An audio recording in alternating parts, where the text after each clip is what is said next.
Hello students, my name is Gitanjali Andriya. Welcome to Step Up Academy. संगतकार, जी हाँ, संगतकार का पढ़ना समझना सब कुछ कंप्लीट कर चुके थे और आज पहुंचने वाले हैं उसके अभ्यास पर, क्योंकि मैंने आपसे कहा था कि तभी आपका पाठ कंप्लीट माना जाएगा जब आप प्रश्नोत्तर कर लेंगे। इतना सरल पाठ है संगतकार, जो मुख्य गायक के साथ में गाता है, उसके सुर से सुर मिलाता है। तो आज देखेंगे कि आखिर इसके प्रश्न क्या है। तो प्रश्न है, संगतकार के माध्यम से कवि किस प्रकार के व्यक्ति की ओर संकेत करना चाहता है। तो उन व्यक्तियों की ओर संकेत करना चाहता है जो लोगों को सहारा देते हैं। संगतकार के माध्यम से कवि किसी भी कार्य अथवा कला में लगे उन सहायक कर्मचारियों और कलाकारों की ओर संकेत करना चाह रहा है जो बिना किसी लाभ की इच्छा किए सिर्फ अपने कर्तव्य का निर्वाह करते जा रहे हैं। जैसे संगतकार मुख्य गायक के साथ मिलकर उसके सुरों में अपने सुरों को मिलाता है और उसके गायन में नई जान फूंक देता है, किंतु उसका सारा श्रेय तो मुख्य गायक को मिलता है। कौन देता है? वाद्य यंत्र को श्रेय। कौन देता है? आजू बाजू वाले गाने को। जो मुख्य गायक है उसको ही महत्वता मिलती है। लेकिन बिना कुछ लाभ की इच्छा किए संगतकार आखिर अपना कर्तव्य तो पूरा करता है। तो उन्हीं लोगों को संगतकार कहा गया है जो बिना किसी लाभ और इच्छा के अपने कर्तव्य का निर्वाह करता है, चाहे वो कर्मचारी हो, संगतकार हो। संगतकार जैसे व्यक्ति संगीत के अलावा और किन किन क्षेत्रों में दिखाई देते हैं?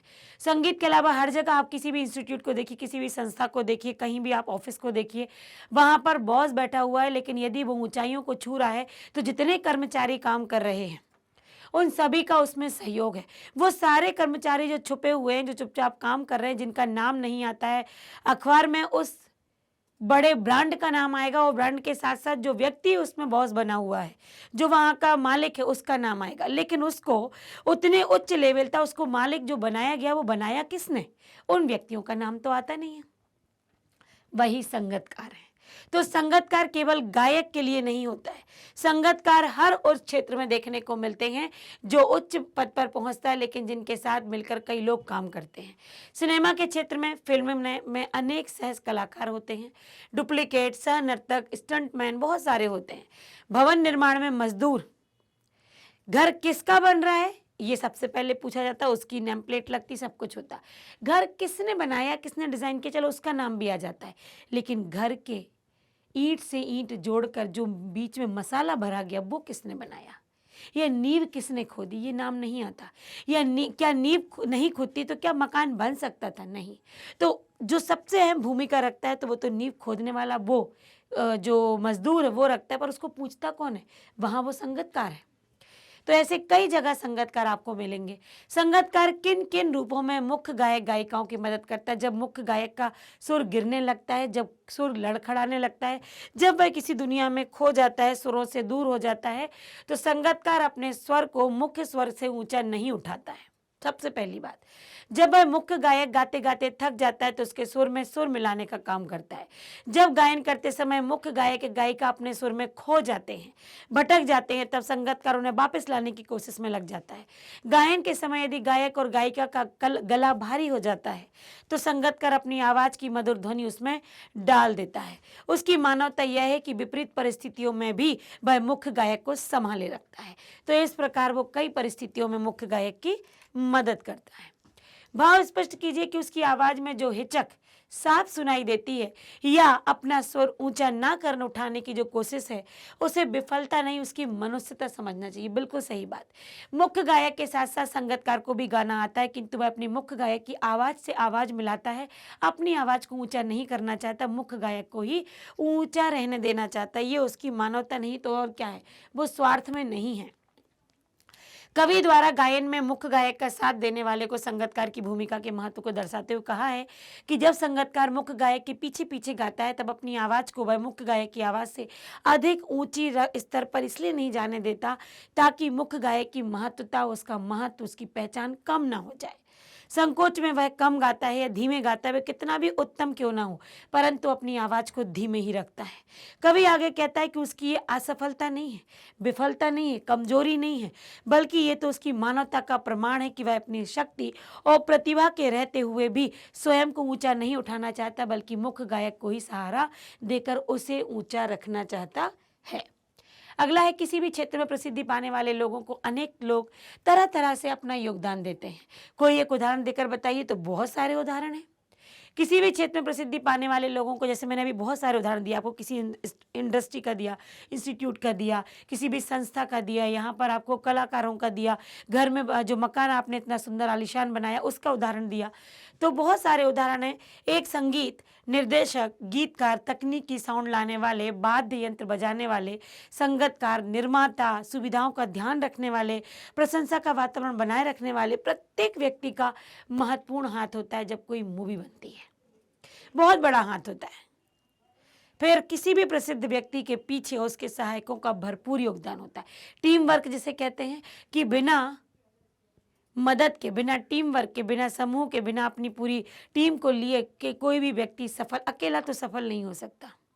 यदि आज परिवार सफल है तो परिवार के लोग सम्मिलित हैं। यदि आप कोई संस्था सफल है तो संस्था में करने वाला, हर काम करने वाला हर एक एम्प्लॉय उसमें सम्मिलित है। कभी कभी तार सप्तक की ऊंचाई पर पहुंचकर मुख्य गायक का स्वर बिखरता नजर आता है। उस समय संगीतकार उसे बिखेरने से बचा लेता है।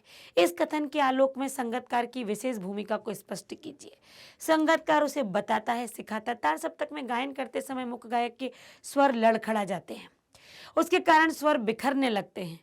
अपने कंठ से ध्वनि का विस्तार करने में वो कमजोर हो जाता है कि उसे गला कितना खींचा जाए। तब संगीतकार उसके पीछे से मुख्य धुन को दोहरा देता है कि थोड़ा सा ये रिलैक्स कर लें, और वह अपनी आवाज से उसके बिखराव को संभाल लेता है। तो वहां पर वो सहारा देता है कि आप अकेले नहीं हो, जो धुन गाई गई उसे दोबारा भी गाया जा सकता है। कल्पना कीजिए कि आपको किसी संगीत या नृत्य समारोह का कार्यक्रम प्रस्तुत करना है, लेकिन इसके आपके सहयोगी कलाकार किसी कारणवश नहीं पहुंच पाए। ऐसे में अपनी स्थिति का वर्णन कीजिए। कलाकार नहीं पहुंच पाए, सहयोगी कलाकार नहीं पहुंच पाए, क्या होगा उस व्यक्ति का? एक बार नृत्य समारोह में मैंने और मेरे मित्र ने भाग लिया। दोनों ने उसके लिए बहुत ज्यादा अभ्यास किया, इसके अनुरूप वस्त्र भी बनवाए कि किस प्रकार के वस्त्र पहनना है। दुर्भाग्यवश स्पर्धा के दिन उनकी माताजी बीमार हो गई और वह नहीं आ पाया। मेरे तो जैसे हाथ पांव फूलने लग गया, मैं अकेला क्या करूंगा।